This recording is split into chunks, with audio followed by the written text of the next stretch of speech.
Pessoal, fraterno abraço, paz e luz. Vou trazer hoje para vocês uma técnica.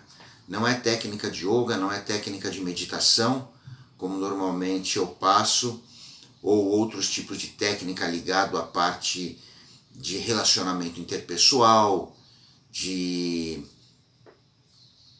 lidar com depressão, com ansiedade, medo, angústia, tristeza, apatia, impotência, amargura, melancolia, os nossos mecanismos de defesa, os nossos monstrinhos emocionais, mas é uma técnica chamada mecânica autorreguladora que eu apliquei quando eu trabalhei numa empresa portuária com o pessoal da fiscalização lá do porto, da segurança, e ela deu muito resultado, foi muito bacana. Tinham até um alto índice de suicídio naquela região portuária por conta de uma série de interferências de poder, de não reconhecimento do trabalho, de não chegada da informação como ela deveria. Isto é vital numa empresa. Enfim, e daí conversando com as pessoas, dando tratos à bola, matutando ali, eu elaborei uma técnica muito ligada à parte do sentimento e que, pelo menos no período em que eu estive lá, a gente conseguiu empregar isso lá e ela funcionou muito bem. E pensando nos tempos que nós estamos vivendo aqui, nos tempos de pandemia, com esta dificuldade que o pessoal está tendo hoje em dia de se relacionar da maneira como se relacionava, que embora já fosse uma maneira precária, mas tinha o contato, tinha o olho no olho, você via a pessoa, o seu gestual, enfim, e a gente está se relacionando de uma maneira mais remota. Embora as empresas hoje já estejam voltando para o que estavam antes, mas agora com certas normas, procedimentos e protocolos. Inclusive a própria questão de usar a máscara, como já faziam os orientais, tem muita gente aqui que agora vai adotar isto, independente de pandemia ou não, que é até uma técnica também de respeito ao próximo. Às vezes você mesmo está gripado, você vai pegar o metrô para não disseminar germes, enfim, ou até para evitar pegar também de outras pessoas. Então, para vocês terem uma ideia, essa técnica era muito simples. A gente montou de uma forma que as pessoas se reunissem uma vez por mês na empresa, durante 2 horas, para lidarem com diversos assuntos, mas a gente trazia muito a carga emocional. Até eu estou com a folha aqui da época, eu vou ler algumas coisas para vocês, porque vocês podem pegar esta ideia e adaptar no trabalho de vocês de maneira remota, se vocês lidam com educação, se vocês lidam com tecnologia, se vocês lidam com qualquer tipo de prestação de serviço na empresa de vocês. É uma prática que se consolidou. Essa técnica que eu vou passar para vocês, ela funcionou. Então, claro que vocês vão fazer as adaptações necessárias para o tipo de trabalho que vocês estão tendo. Isso também funciona no nível familiar, né? Com o teu grupo, com a tua família, como eu tenho hoje o hábito com a minha esposa, a Kilza, da gente fazer nossas orações à noite. Enfim, isso a gente percebe que nos fortalece bastante, não exatamente da maneira que eu vou falar aqui do projeto, da mecânica. Mas ficou até legal, porque mecânica autorreguladora, né, o símbolo MAR, MAR, né, para a gente que estava trabalhando ali nessa região portuária, ficou até um nome mais propício, né? Agora, para vocês terem uma ideia, esta mecânica, qual é a vantagem dela? Ela não necessita de ter um facilitador. No caso eu, que sou formado em psicologia, talvez na primeira ou na segunda reunião você possa estar presente para ensinar alguns truques, alguns atalhos, ou para fazer as primeiras 2, 3 reuniões, mas depois o próprio pessoal segue, porque a reunião ela é composta de um coordenador e de um secretário, e que vão se revezar na aplicação dessa mecânica, tá?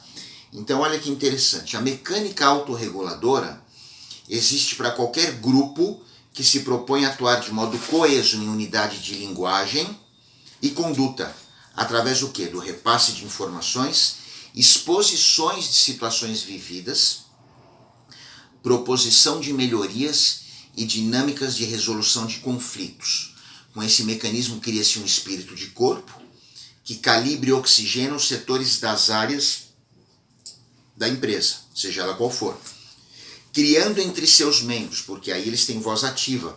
Com essas informações que o secretário anota, você cria até um ISO para a empresa, tá? Criando entre seus membros a confiança mútua, impedindo sua fragmentação, contribuindo o quê? Para o clima organizacional. Nestes grupos não há hierarquias, respeitadas normalmente no trabalho, então você pode estar ali com o teu chefe, com o teu gerente, supervisor, superintendente ou funcionário, todos ali têm voz ativa e são iguais. E num mês, um vai ser o coordenador e o outro secretário, no outro, então, de repente você vai ter um funcionário teu como coordenador, ou você como coordenador do teu chefe, enfim. Então as hierarquias não se aplicam ali, todos são iguais e obedecem à coordenação momentânea de quem estiver conduzindo os trabalhos. Então essa mecânica é criada para ser utilizada, dependendo da dinâmica da tua empresa, uma vez por mês ou a cada 15 dias, enfim, tem gente que aplica isso uma vez por semana, né? No caso de controle remoto, para quem lida com educação, por exemplo, que precisa fazer reunião com os professores, talvez uma vez por semana, né? Para ajustar, para alinhavar, para dar um polimento no trabalho que eles estão executando, enfim. Com a formação de pequenos grupos, sugestão minha, 8, 10, 12 pessoas. Um grupo muito pequeno também não funciona legal e muito grande também não. E pode ser o mesmo grupo, porque o que acontece? Se você tem 8, 10, 12 grupos, uma vez por mês, você naquele mês pode ser que você não consiga participar do teu grupo que você está inscrito, você se insere nos horários de outros grupos. Então sempre vão ter 2, 3 pessoas de outros grupos entrando no seu e você, ao longo de um ano, por 2, 3 ou 4 vezes, precisando, por não poder naquele horário do teu grupo, entrar em outros grupos. Então o pessoal acaba se reconhecendo, se encontrando, acaba vendo a mistura, mesmo você tendo o grupo fixo. Tá? E aí o que é legal disso?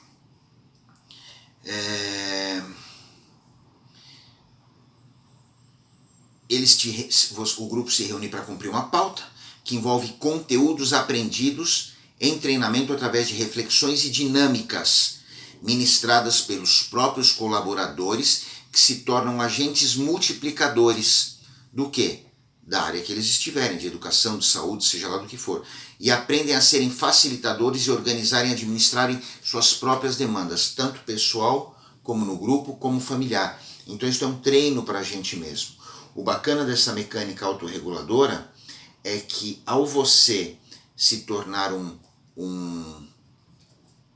um agente multiplicador, é como, por exemplo, neste meu canal do YouTube. Vocês aprendem algumas técnicas, principalmente nos primeiros vídeos que eu ensinei, de respiração, de meditação, de relacionamento, de técnicas para você trabalhar suas emoções, de depressão. Você dá posse, sabendo como aplicar essas técnicas, você passa para outros. Você não precisa ser um especialista ou ter uma formação acadêmica. Você passa para outros, você é um agente multiplicador de saúde, no caso meu aqui. E aqui você se torna também um agente multiplicador de saúde. Eu coloquei aqui, na verdade, 5 tópicos, mas você não precisa obedecer esses 5. Pode ter 4, pode ter 6, pode ter 3, tá? Então eu vou ler rapidamente como é que você trabalharia esses tópicos para vocês terem uma ideia. E depois eu vou ver se eu consigo deixar no descritivo deste canal esta planilha, tá? E daí vocês utilizam para o próprio benefício de vocês. Então, primeiro de tudo, tem que ter uma abertura. O coordenador do mês se encarrega de trazer um pequeno texto ou mensagem que é lida no grupo para criar a sintonia entre os membros para a abertura dos trabalhos da reunião. Por que isso é importante? Porque você tem as pessoas chegando de diferentes momentos, com problemas familiares, ou no trabalho, ou financeiros, ou até problemas de saúde. Então cada um está numa vibração, numa tônica, numa sintonia. Quando todo mundo foca, por exemplo, numa oração, numa frase ou numa reflexão que alguém traga, você traz o grupo para esta mesma frequência. Então todo mundo fica naquele patamar de vibração. Então isso é importante.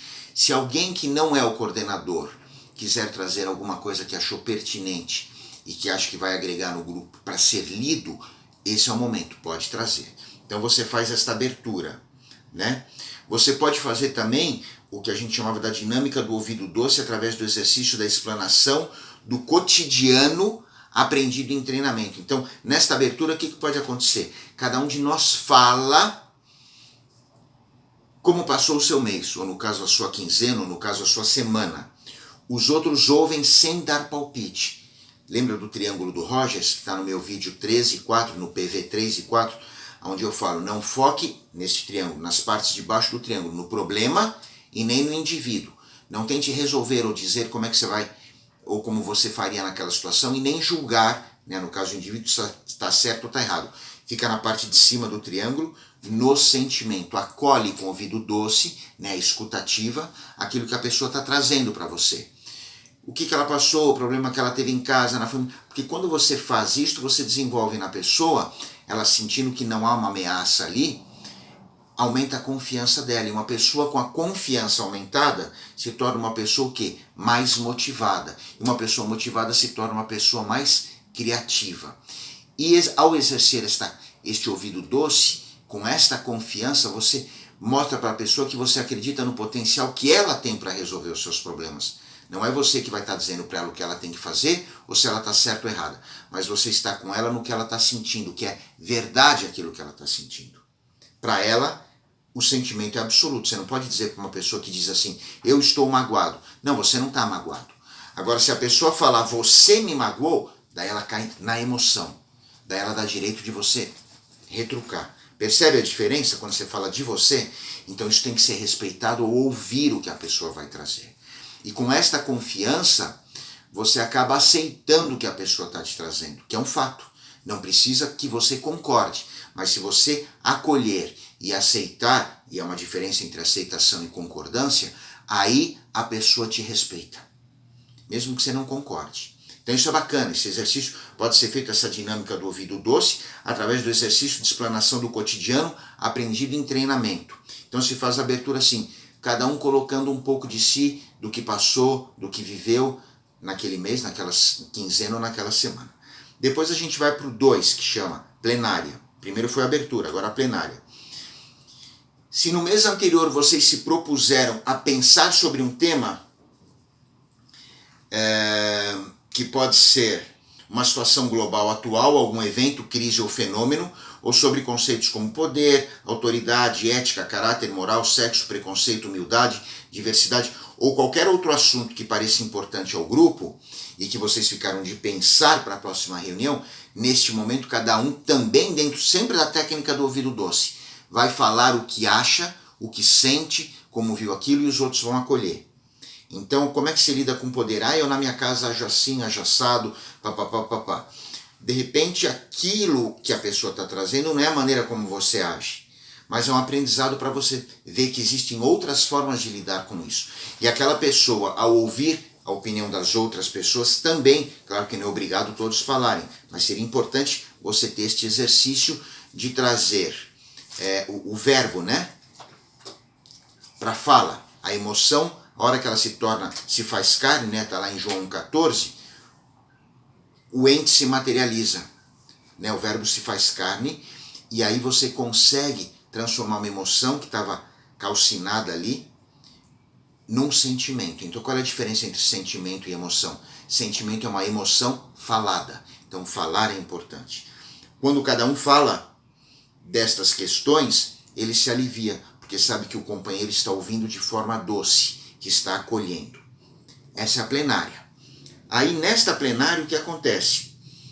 Vocês discutem muitas vezes situações ligadas à empresa, né? Trazendo conteúdos e dizendo como é que vocês se posicionam, o que acham, o que não acham. De repente podem trazer críticas e sugestões também. Então a plenária, vamos dizer assim, que é o coração dessa dinâmica, onde vocês vão trazer questões que vocês pensaram para a reunião, o que foi combinado entre vocês, ou algum novo assunto que surgiu no meio do caminho, que vocês precisem falar sobre ele, e coloquem o sentimento de vocês, através da emoção falada. Isto é anotado, ideias, sugestões, é isso que de repente pode dar para a empresa até uma ISO. Depois você vai para a vida plena, que é o terceiro. O que é a vida plena? Nesta plenária surgiu um sentimento de grupo. de indignação, de medo, de raiva, de felicidade, de expectativa. Nesta vida plena vocês vão identificar uma ou duas principais emoções que surgiram na plenária e vão falar dela, neste momento. Como é que vocês lidam com esta emoção, cada um. E aí o grupo vai ouvir o de cada um, sempre com aquela questão do ouvido doce. Não é para vocês discutirem, eu não concordo, é errado, eu já ajo assim, ou você é bobo, isso não. Você está daí na parte de baixo daquele triângulo do Rogers, aonde você vai criar conflitos, que são os 3 S, né? Sentimento, situação, que é o problema, ou sujeito, que é o indivíduo. Se você fica na situação ou no sujeito, dá pau, porque gera emoção e emoção é terra de ninguém. Quando você fica no sentimento, o sentimento é absoluto, ninguém pode te contestar. Então, como é que você faz isso? Com respeito, ouvindo o outro, sem dizer o que ele tem que fazer ou não. Ele sabe melhor do que qualquer um o que ele tem que fazer. E ao perceber que você entende isso, ele se sente mais confiante, gera motivação, motivação gera criatividade. Porque você o aceitou, mesmo que não concorde com ele. E aí se cria no grupo o quê? O respeito. Tá? Então a vida plena é isso, para você identificar o sentimento surgido no grupo, referente à discussão anterior, por exemplo, indignação, raiva, esperança, impotência, apatia, ou até mesmo conceitos trabalhados no item anterior que vocês trouxeram, como poder, autoridade, etc.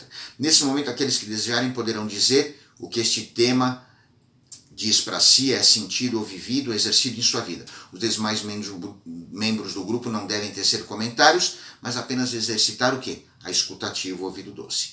Daí, 4º item. Pauta de informação. O que é essa pauta informativa? O coordenador da reunião que passou o mês, ou a semana, ou a quinzena, buscando informações junto à sua chefia, traz esta informação, às vezes um treinamento, que em vez de treinar as pessoas individualmente, ou o próprio grupo se treina. E daí traz esta informação para o grupo. Este repasse é fundamental no sentido de manter o funcionário ou colaborador informado dos assuntos e acontecimentos da sua categoria. Poderá ainda ser dadas sugestões, ideias ou tecer críticas, apontar falhas, novamente aqui, ou caminhos sobre a rotina de trabalho ou qualquer assunto no sentido de seu aprimoramento. E o 5º tópico é, se vocês acharem pertinente, aquele coordenador traz uma dinâmica para o grupo fazer, né? Um jogo ou exercício, que existem tantas aí na internet, né, como do astronauta, do cara que ficou na selva e ele tinha tantos equipamentos, qual o melhor primeiro que ele usa. Enfim, eu tinha que levar para a caverna tais pessoas, mas um era um sociopata, o outro era um padre, o outro... Quem você levaria? São dinâmicas bacanas que daí você pode fazer com o grupo. Enfim, observações finais. Bom, o secretário toma nota da reunião, recolhe os nomes, coloca no cabeçalho o nome do grupo e é feita ou um sorteio ou, no caso, se alguém quiser assumir a coordenação do grupo seguinte, do mês seguinte, da semana ou da quinzena seguinte, e um secretário, daí é feito esta eleição, né? Deve-se tentar obedecer um rodízio. Neste momento, o grupo escolhe um tema a ser discutido por eles, no próximo mês, e que o seu grupo deverá refletir na próxima situação, na próxima reunião, tá? Então, observações finais, olha que interessante. O coordenador deverá se ater ao horário, que não ultrapasse até 2 horas de trabalho, 1h30, e estar atento para que cada tópico não ultrapasse mais ou menos 25 minutos, tá? Enfim, basicamente é isso. Quando a mecânica autorreguladora do teu grupo cair num feriado, seus membros deverão escolher um outro grupo para entrarem e participar, tá? Então eu me lembro que na época eu falava para as pessoas, o seu tinha 2 grupos de manhã e 2 grupos à tarde. Então era o manhã 2TM 2T, quer dizer, manhã de segunda-feira, não, como é que era? Eu não me lembro, eu fazia assim, era toda a primeira quinta-feira do mês, então era 5M, toda a primeira quinta-feira do mês de manhã, ou 6T, toda a primeira sexta-feira ou segunda, 2-3T, segunda, terça-feira, tarde. Então você pode criar porque eram 40 grupos lá onde eu trabalhei, onde eu montei isso. Então preenchi o mês inteiro, então todo dia praticamente você tinha um grupo de manhã e um grupo à tarde. Foi muito bacana. Vou até finalizar agora, já deu 20 minutinhos aqui, com um caso que me marcou, que um destes fiscalizadores do Porto contou que ele já trabalhava com o grupo dele há 40 anos e ele nunca tinha tido a oportunidade de expressar isto, pela confiança que se criou no grupo. Outros talentos que nunca tinham falado para o grupo, colocavam para o grupo que eles faziam fora do trabalho, começou a se criar uma confraria de almas gentis. E no caso deste senhor, ele trabalhava com o filho, e o filho foi alvejado na segurança, e ele foi chamado, ele estava no mesmo plantão do filho. Ele chegou a tempo de pegar o filho no braço ainda, e o filho olhar para ele e falecer. E ele continuou como segurança do porto. E o filho dele morreu nessa função. E aí ele tirou, o filho tinha uma pulseira de metal, mas dessas com elástico que você tira do braço, e pôs no braço dele e nunca mais tirou, por anos e anos e anos. Já estava uns 10 anos para tomar banho e tudo, que era a pulseira do filho. E nós fizemos uma dinâmica de confiança, onde você tinha que trazer uma coisa muito importante da sua casa, um objeto, num determinado momento lá, quando o grupo já estava mais coeso, em que você tinha que deixar em confiança para um amigo seu e ele guardar, e você guardar alguma peça rara, não precisa ser valiosa, mas ter um valor emocional, sentimental, desse seu amigo, e devolver na semana seguinte. No caso, nesse grupo era no mês seguinte. E ele contou essa história que as pessoas não sabiam, tirou a pulseira dele pela primeira vez, chorando, e entregou para um amigo dele guardar, nesse gesto que a gente tem que ter no trabalho, que a própria palavra trabalho, em japonês, uma dos significados, que significa hataraku, olha que bacana, a palavra hataraku, significa dar conforto ao próximo.